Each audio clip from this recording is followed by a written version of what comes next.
very good morning and welcome to another day of evacuation. La-da-da! Coming up on Evacuation, church is snot funny for Felix. There's a stinging punishment for Harry and Laura. I'm not eating this with relish. And our evacuees learn how to balance the books. It looks as if you're staring over the fence at a cow.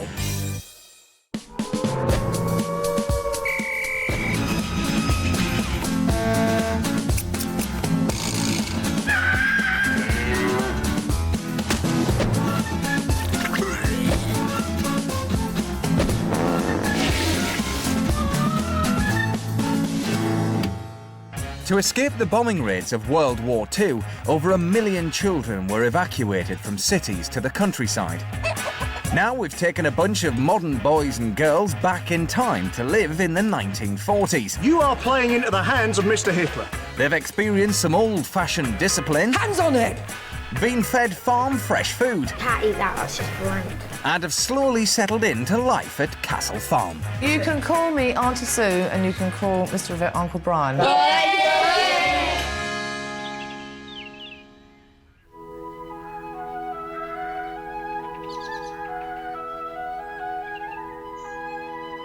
It's Sunday, and if our evacuees think it's a day of rest, they can think again. You lot, get down here now!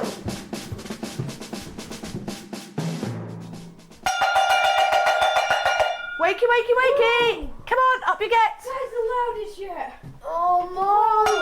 Come on, Harry, up you get. 10 minutes, dress, bed's made. No, come on. Up. Auntie Sue's homemade alarm clock is not popular with these sleepyheads. I hate that pang which wakes us up every morning. It annoys me. No, shut up, chill, it's morning. Yeah, I also hate that pan. Annoying, really hurts your head in the morning. The girls get the same treatment, but this morning it's Auntie Sue who's in for a shock. Wakey, wakey, up you get.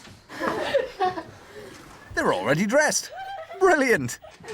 But Auntie Sue's not impressed. How come you're all dressed and you've been in bed with your clothes on? We went into the Auntie Sue. Not a very sensible idea. Downstairs, get washed. Nice try, girls. But at Castle Farm, nobody beats the saucepan. 10 minutes really isn't enough for us to get dressed and do our hair. So we got up and we got dressed, but then Tia said, well, why don't we get back into bed and hide? So we did that. I was just not very happy. I think they thought this would be some sort of prank. However, it didn't go down very well. I was absolutely fuming about it. Their clothes that they go outdoors with, into their clean sheets, and I just do not have time today for this sort of nonsense. Back in the 1940s, Sunday was the most important day of the week. There was no television, no trips to cinemas, and all the shops were closed for the day. Everything shut down, because Sundays were about one thing only. This morning, we are going to church. All the village will be there, and I want your best behaviour. If you step out of line in church, you will be severely punished. Church was a formal affair, so any misbehaviour or bad manners will embarrass Auntie Sue in front of her friends and neighbours. Not a good idea. Felix, you've got a hanky. Well, you have got a handkerchief. Go and get... Who else is sniffing? Tia, go and get a handkerchief. There was a wartime saying, coughs and sneezes spread diseases. So at Castle Farm, there's a simple rule. Snotty-nosed children must always carry a handkerchief. And they'd better sharpen up their appearance too. There is not going to be a hair out of place, and you're going to be clean and tidy. Felix, you'll need to put some Brill cream in your hair. You can't go to church with he will not go out looking like that. Your hair looks worse than mine on a bad day. Before coming to Castle Farm, every day was a bad hair day for Felix. My name is Felix Chancellor Burton, and I haven't cut my hair in 6 years. I don't really remember why I started to grow it, but now I've got it this long, I don't really want to cut it. And the longer it got, the less keen he was to have it cut. I've got my hair so long that sometimes it gets caught on door handles. Sometimes my hair gets stuck in my food, Ooh, what disgusting, really. I don't think any kid in the 1940s would have had hair like mine. I don't know what they'll make of it. Well, well, well. What they made of it was a quick shot back and sides. Bowl. Felix received the original pudding basin haircut. One 1940s trim later, and Felix almost looks respectable. It feels a bit strange with hair like this. It looks a bit stupid, but oh well. Nowadays, our modern children are used to wardrobes full of trendy new gear. But not here. During the war, everything was in short supply, including clothes. But everyone saved a special outfit for church, known as their Sunday best. I don't usually go to church. No one really in my family goes to church. And I don't really want to go. I'm not one for going to church. We're just going to be sat there doing nothing, and if we like talk or mess around, then we're just going to get really shouted at, and I don't see the point in going. But Auntie Sue was in no mood for bad attitude this morning. And I don't want any nonsense out of you, Harry, either. Are you ready? Right. And keep in line, please. And their teacher, Miss Young, is on hand to keep them on the straight and narrow.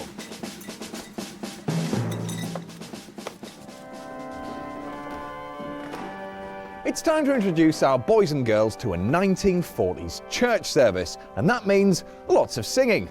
I just hope that they're in fine voice. With the entire village present, the pressure's on for our evacuees to make a really good impression. And Uncle Brian is leading by example. If only our evacuees could find the right page. Sounds pretty good. Here beginneth the 15th verse of the 7th chapter of the Gospel according to St. Matthew. Wartime church services could be very long and very boring. Miss Young has sat where she can keep a beady eye out for any monkey business. And she wants fidgeting Felix right under her nose. Even so, every good tree bringeth forth good fruit, but a corrupt tree bringeth forth evil fruit. A good tree cannot bring forth evil fruit. Uh-oh. It looks like Felix has forgotten his hanky. It's the one thing he was told not to leave behind. Oh, and he really needs it now. Luckily for Felix, Miss Young's mind is on higher things. But the floodgates have opened. With no tissue to hand, snotty Felix is getting desperate.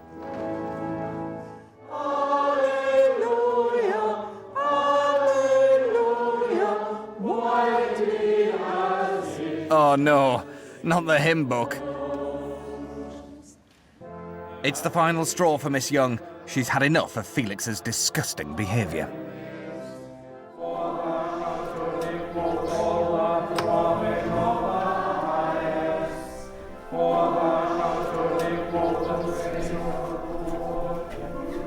I am not happy. You are fidgeting far too much. Keep your hands away from your face. Hold them on your prayer book. Face forward. Listen to the vicar. That you will do. And Miss Young's word is final. Through Jesus Christ our Lord. Amen. At the end of the service, our evacuees dutifully hand in their hymn books. But you wouldn't want Felix's though, would you?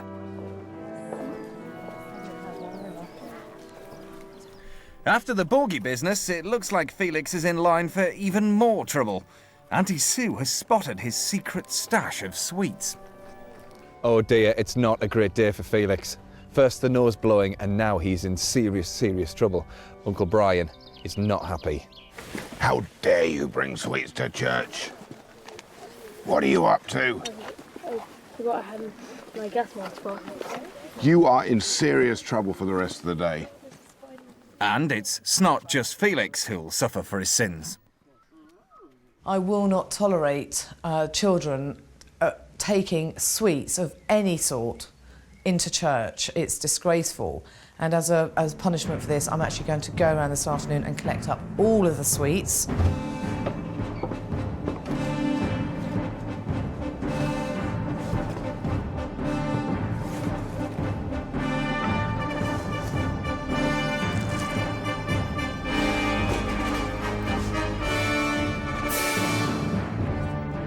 Auntie Sue is about to break the bad news. I've actually done a room search today and I have confiscated all the sweets. Because of your behaviour this morning, Felix, at church, everybody has lost their sweets. Ouch. I wonder what the others will think of that. I'm not actually really annoyed with Felix, even though I should be, because they were my sweets. I'm really annoyed with Mrs. Rivet, because she didn't have to take everybody's sweets off him. Well, all of our sweets have been confiscated because of him, but I'm not really that bothered. It's my mate, so I won't hold it against him. It kind of annoyed me that Felix got taken them off, but it's Felix. I would like forgiving him.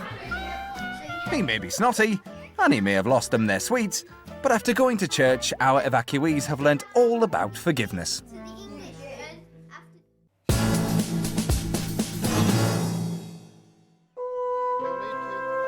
Apart from church, a traditional Sunday activity was a nice walk in the country. This might be good, this little hill here. And today seems perfect for a picnic. In wartime Britain, all produce was homegrown, and those who lived out in the countryside found new ways of boosting their rations. Auntie Sue is making nettle soup for dinner, but the evacuees have to collect them first. Right. Ow! Has anyone got any dock leaves? Nettles may be weeds, but at least there's plenty of them.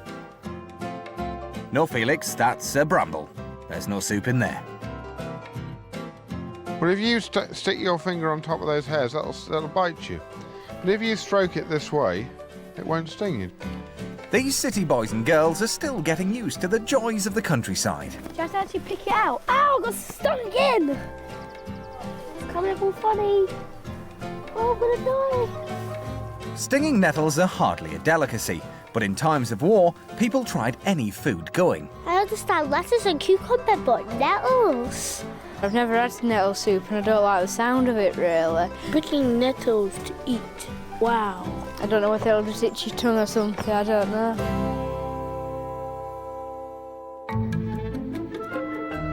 Today's nettle soup isn't the first yucky meal our evacuees have had to endure at Castle Farm. Since being here, they've faced all kinds of wartime favourites. And that, I don't even know what that is. But Laura and Harry have regularly refused to eat. No, I'm alright. No, I'm not. Oh, seriously, I'm alright. And Mrs. Rivet has had enough. The reason you are both here is what, Laura? Because we didn't finish our dessert last night. Okay.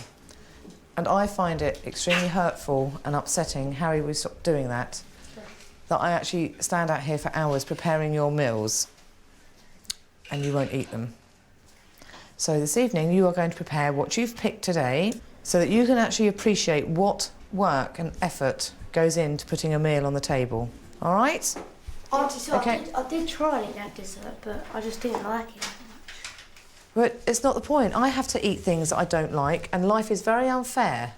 And you Good just- effort, Harry, but you two aren't getting out of this one. So you need to go through the ones with the tips. You can just put in the tips, these. That's it. That goes in. Throw that away. So what does this nettle soup taste like then? It tastes of stinging nettles.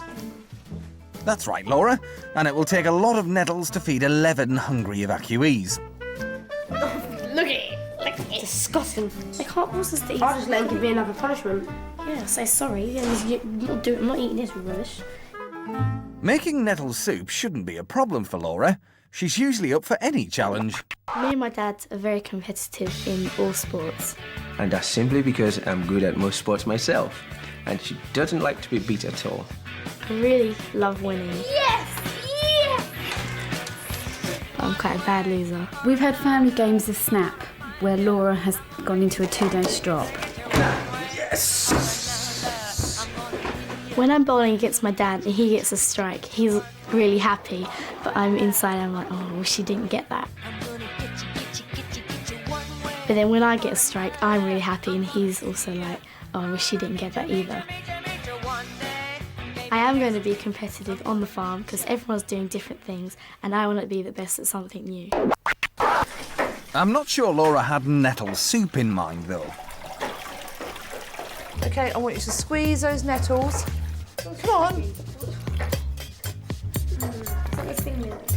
That black liquid is pure nettle juice.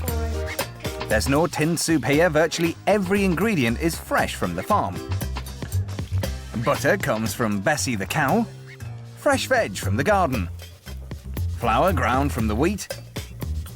And the magic ingredient, nettles, of course.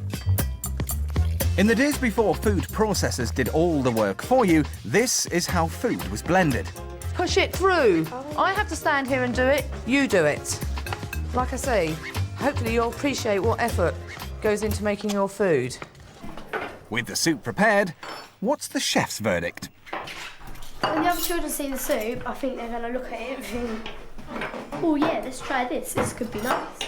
But when we look at it, we think it's water with grass in it. I think eating nettles would probably be a bit disgusting, like just in case a dog's weeding them or something. Hopefully the others will be a bit more enthusiastic. We made this. We made this. It looks nice. It smells nice. It smells like mint. You better eat it all. Would you like to tell your guests what they have for today's lunch? You all have nettle No, soup. today, everybody. Today, everybody, you'll be having nettle soup and bread. Well, the test is in the tasting. Will they eat it?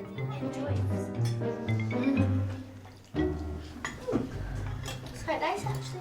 2 weeks ago, these fast food fanatics brought their fussy, modern attitudes to Castle Farm. But today, it would seem they're slowly coming round to wartime cuisine. It has a taste that I haven't tasted before. No, have you ever eaten nettles before? Yeah. You've eaten nettles before? No. Well, if you ever eat soup again and it hasn't got a name and it tastes like that, you'll know it's nettle soup, won't you? Yeah. The word nettle soup doesn't really sound too good, but it did actually taste quite nice with a bit of salt and some other bits. When it was lunchtime, we did eat it, but it gives you a sort of like weird taste in your throat. Yeah, I could feel the little tiny clumps of nettle that was in it. It was a bit disgusting, but got over it.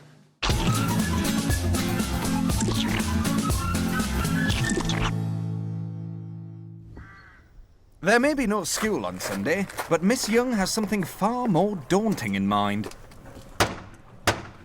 Castle Farm has a very important visitor for afternoon tea. The vicar's coming, so it's time for Miss Young to polish off those rough city edges. She's here to teach our children some old-fashioned manners. I shall start with you, Chancellor Burton. Stand, as a gentleman does when a lady comes into the room. That is a perfect nonsense. It looks as if you're staring over the fence at a cow. Your hands should be behind your back, and now stand straight. You're going to stand like that for some time. Felix has got his standing orders. Now for the next step. I would like you to walk. Of course, I expect you to balance the book upon your head to ensure that your back is perfectly correct and straight, and that your head is at the right angle.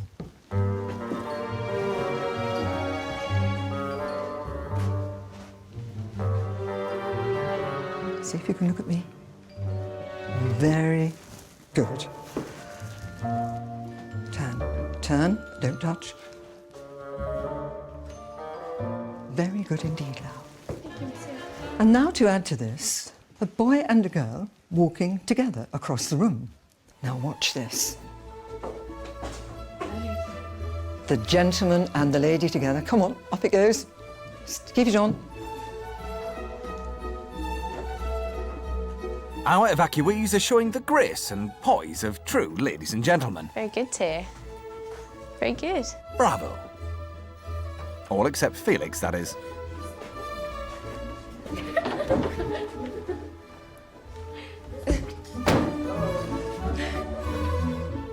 And for their next trick, these clowns are going to brush up on their small talk. Now we need to practice conversation. Quite the most dominant part of any afternoon tea party. Now I will add in some sentences you can say. We had a really lovely walk back from the church this morning after your delightful service. It is a great pleasure to see you here today. Begin. It's lovely. It's a pleasure to have you here, Vicar. Yeah, thank you. After misbehaving in church, how will Felix fare with polite chit-chat? Blah blah. You're supposed to say real words in English. What lovely weather we're having today. I do indeed. And you? But I think we're having lovely weather. And stop. As soon as the vicar arrives, you will be called, 2 by 2, to have a word or two with him. Ask how he is. I expect and duly hope that at the end of having his tea party with you, he will come and see me and tell me how very happy he is. Please ensure that that is the case. The vicar is about to come for tea, so Miss Young has been preparing us for the last hour and a half on etiquette and how to sit and how to dish stuff out to him. So it's a bit, nerve-wracking. Back straight, knees like that, pants like that, and I'm thinking, well, I'll just sit like this. I'll sit like this, I'll sit like this, I'll do anything. Miss Young's lesson was the most stupidest thing since life came upeth. Who would sit like this in 2006?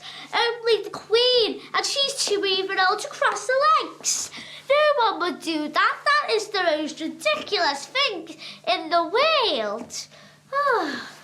Good night.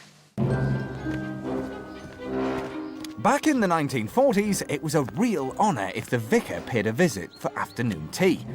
So our evacuees have much to live up to. We are about to have tea with the vicar, a very respectable person. So we've all got to be on our toes and on our best behaviour, otherwise... I've never had tea with a vicar because I haven't actually talked first hand to a vicar as well, so I'm really nervous.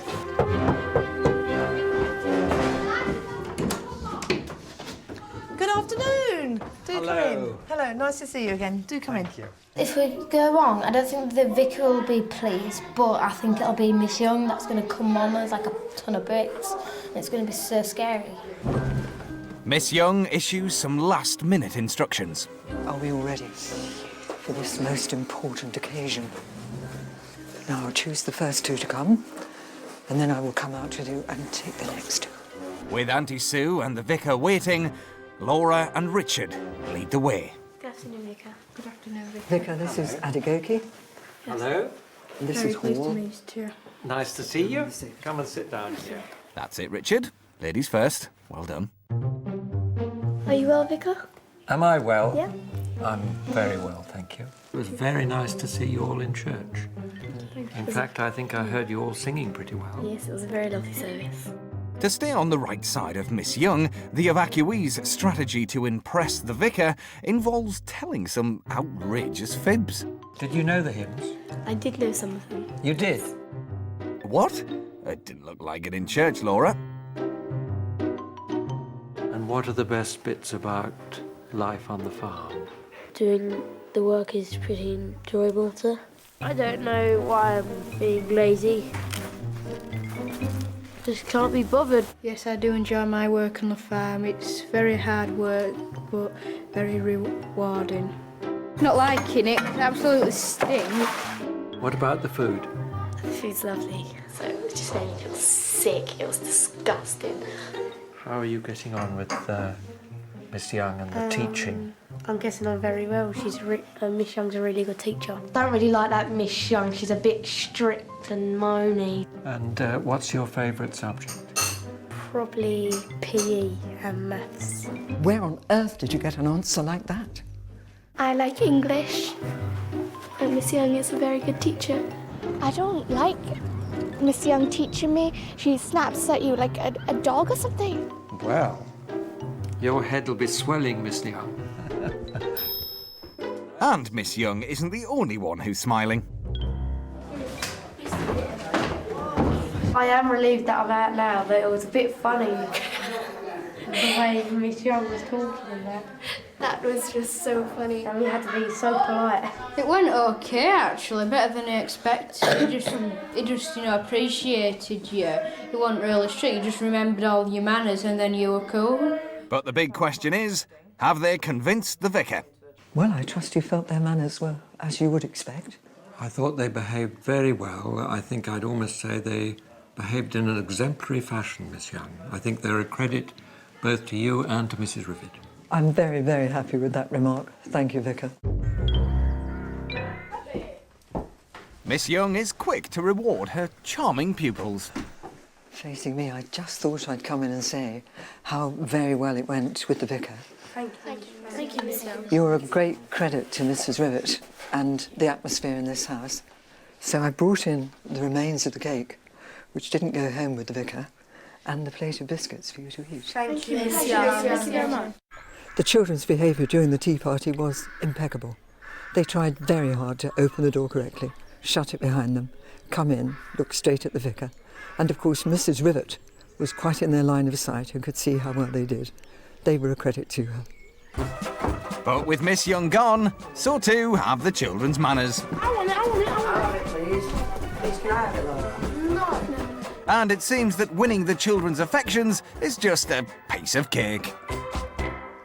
We just had tea with the vicar and it went really well, and I've just got loads of praise off Miss Young, and I'm really happy. When you win it more, you get to know her, and the more she smiles a lot, and she's getting a bit of a better person now. I think she's probably quite nice.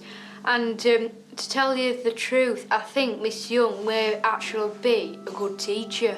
I know it sounds crazy, but I think it could actually happen. At Castle Farm, miracles happen on a Sunday.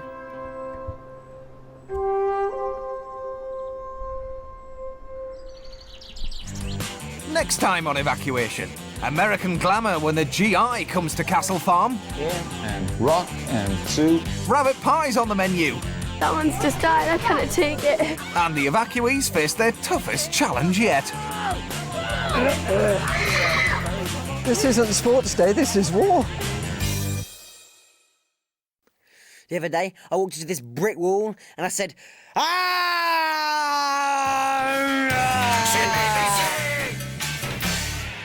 I am planning the ultimate Christmas cracker of a show. It's Christmas on CBBC! Woo! Mr. Chuckle and Mr. Chuckler here. I've half a mind to cancel the whole thing. No! It's showtime! It's a merry high! This Christmas on CBBC, it's all ho ho ho, as well as CBBC, all the best bits of Christmas.